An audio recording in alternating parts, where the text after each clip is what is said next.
Você sabia que o livro mais influente da história da humanidade começa com uma lista de nomes que a maioria das pessoas ignora, mas que carrega o DNA de uma revolução que mudou o mundo para sempre? Se você acha que o Evangelho de Mateus é apenas mais uma biografia antiga, prepare-se. Porque o que eu vou te contar agora vai mudar completamente a forma como você enxerga a transição entre o que era velho e o que se tornou novo.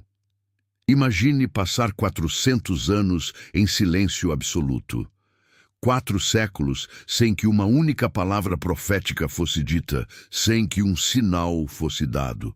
O povo de Israel estava no escuro, esperando por um rei que libertasse a nação da opressão romana. E então surge Mateus. Mas quem era esse homem? Mateus, também conhecido como Levi, não era um herói religioso. Ele era um cobrador de impostos, o que naquela época significava ser visto como o pior tipo de traidor. Ele trabalhava para o governo inimigo, extorquindo seus próprios irmãos.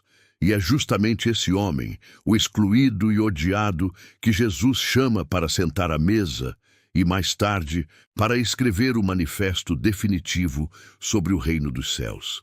Mateus escreve com um objetivo muito claro. Ele quer provar para os judeus que aquele homem da Galileia era, sem sombra de dúvida, o Messias prometido por todos os profetas do passado. É por isso que o livro dele é a ponte perfeita entre o Antigo e o Novo Testamento. Ele cita as profecias antigas o tempo todo, como se estivesse montando um quebra-cabeça gigante onde cada peça aponta para Jesus. A genealogia que abre o livro não está lá por acaso. Ela mostra que Jesus é descendente direto de Abraão e do rei Davi, legitimando sua linhagem real. Mas preste atenção nos detalhes. No meio dessa lista de reis e patriarcas, Mateus inclui mulheres com histórias complicadas, mostrando desde o primeiro versículo que o reino que Jesus estava trazendo não era um clube para pessoas perfeitas, mas um hospital para quem precisava de restauração. O livro é estruturado de uma forma genial, dividido em 5 grandes discursos, espelhando os 5 livros da lei de Moisés. Mateus está dizendo, de forma simbólica, que Jesus é o novo Moisés, aquele que não traz apenas leis gravadas em pedra, mas princípios gravados no coração. O momento mais marcante dessa narrativa é, sem dúvida, o Sermão da Montanha. Imagine a cena. Uma multidão cansada, explorada e sem esperança, sentada na grama, enquanto um homem sobe ao monte e começa a dizer que os pobres de espírito são os verdadeiros donos do reino. Ali, Jesus vira a lógica do mundo de cabeça para baixo. Ele não fala sobre poder político ou vingança contra Roma. Ele fala sobre amar os inimigos, sobre ser o sal da terra e a luz do mundo. Ele ensina que a verdadeira justiça vai muito além de cumprir regras externas. Ela nasce da intenção mais profunda da alma. É ali que recebemos a oração do Pai Nosso, um modelo de conexão direta com o Criador que sobreviveu a milênios.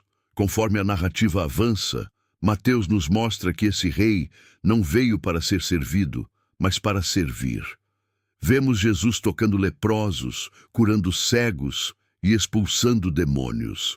Cada milagre narrado por Mateus é uma declaração de autoridade. Ele tem autoridade sobre a natureza, sobre a doença e sobre a própria morte. Mas a tensão começa a crescer. O sistema religioso da época não suporta ver alguém oferecendo perdão de graça e questionando as tradições vazias. Jesus começa a falar por parábolas, histórias simples com camadas profundas de significado que revelam os segredos do reino para quem tem ouvidos para ouvir. Ele fala do grão de mostarda, da pérola de grande valor e do tesouro escondido no campo. A mensagem é clara. O reino de Deus é o bem mais precioso que alguém pode encontrar, mas ele exige que você esteja disposto a entregar tudo para possuí-lo. O clímax do livro de Mateus é carregado de drama e propósito. Vemos a entrada triunfal em Jerusalém, o confronto final com os líderes religiosos e a última ceia, onde Jesus transforma elementos simples como pão e vinho em símbolos de um novo pacto. A partir daí, o ritmo se acelera para o momento mais sombrio e, ao mesmo tempo, mais glorioso da história. A traição de Judas, o abandono dos discípulos, o julgamento injusto e a crucificação. Para qualquer observador da época, aquilo parecia uma derrota total. O rei estava morto, pregado em uma cruz de madeira. Mas Mateus não termina a história no túmulo. Ele descreve o terremoto, o anjo removendo a pedra e o susto das mulheres ao encontrarem o sepulcro vazio.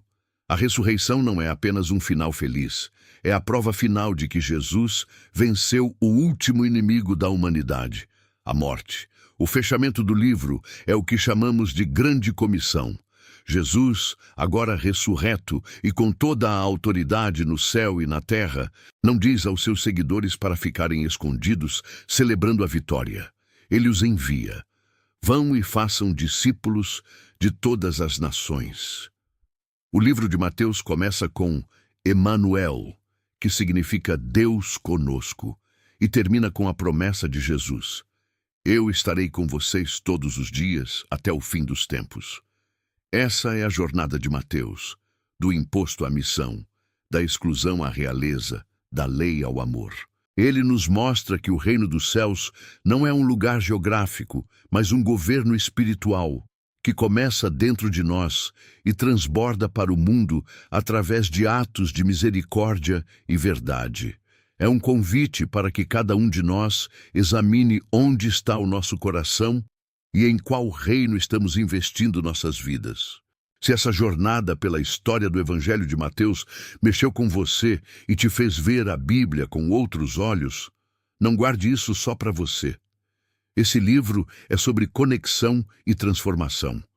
Comenta aqui embaixo qual ensinamento de Jesus em Mateus mais impacta a sua vida hoje e compartilha esse vídeo com alguém que precisa lembrar que, independentemente do caos, o reino continua avançando. E claro, se você quer continuar descobrindo as profundezas dessas histórias que moldaram a nossa civilização, já me segue aqui para não perder nada. A história não parou em Mateus. Ela continua através de cada um de nós. Até a próxima.